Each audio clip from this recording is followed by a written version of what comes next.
We've got a bunch of calls here coming in for Lisa that we're going to have air for you just a minute as we go ahead and flip these over right here. I actually had a friend pass away.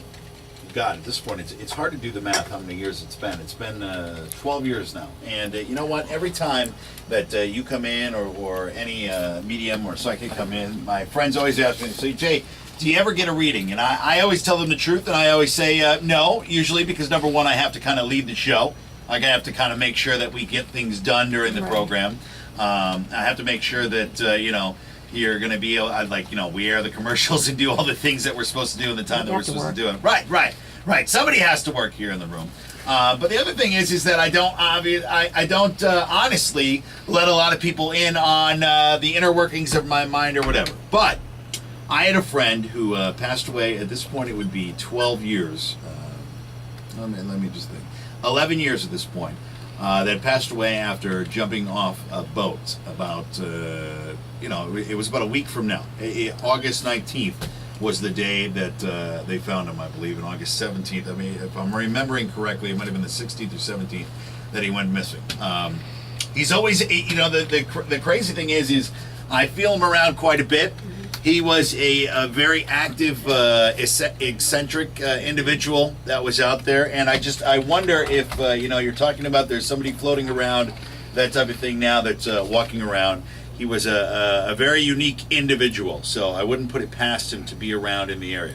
I know that there's plenty of times that I felt like he was in the area when, and I've talked to a lot of my female friends and his female friends too, that he always seems to show up in the bathroom. It's where he seems to show up. What about it? Right, it's just one of those things. But I wonder if he is around. Brad, I wonder if he's around. The first thing I feel about his energy is that he's very lively. Oh. Very out there. Yeah. If he was in here right now, which I feel like his energy is, he's not a ghost. Right. His energy, he would be just touching everything, bouncing around, bopping her off the head. Right. Playing jokes on people. Trying to make you laugh. He was a guy that took over. He's right. When you say crazy, I'm like, yeah, that's him. Right. He's definitely crazy. But he's acknowledging. Yeah, I'm going to do this on air. What the heck? What he's telling me to tell you is chill out, dude. This is exactly what he's telling me. Chill out. What do you mean chill out? What are you talking about? And he says you put a lot of responsibility on your shoulders. Now, I don't think this has anything to do with him, but he's telling me about you, and he said he puts a lot of responsibility on your shoulders.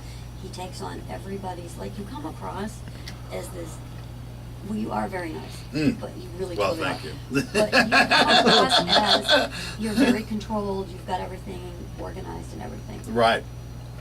But the energy that he's telling me to sense, because you do have a wall, you're private. And Sure. That's your privilege. That's okay, and I'm not here to invade that privacy.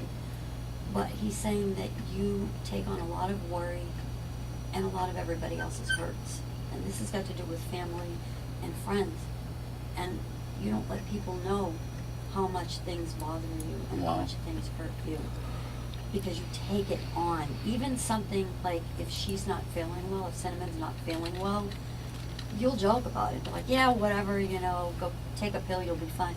But really, you're like everybody's good. dad. Yeah. You're good? You're like the dad. Even though you may not be old enough to be the dad, you're like, everybody's here to worry about everybody. Okay, but that's what you're really feeling, isn't she? All right? Thinking about it, concerned about everybody. And he's saying, lighten that load, because sometimes some of these loads weigh heavy on your heart. Right. Is what he's telling me. Are you worried about your mom about something? Oh, wow. I heard, don't worry, she's going to be okay. I don't know what that means. And I'm, like I said, we're on air. I'm not going to invade your privacy. But that's what I heard. Don't worry about your mom. You see, this is why I don't do this. This is why I don't do this. Sorry. You are right on. Okay. You are right on. It's, wow. We'll be back. Okay. We'll be back. We've got readings right here.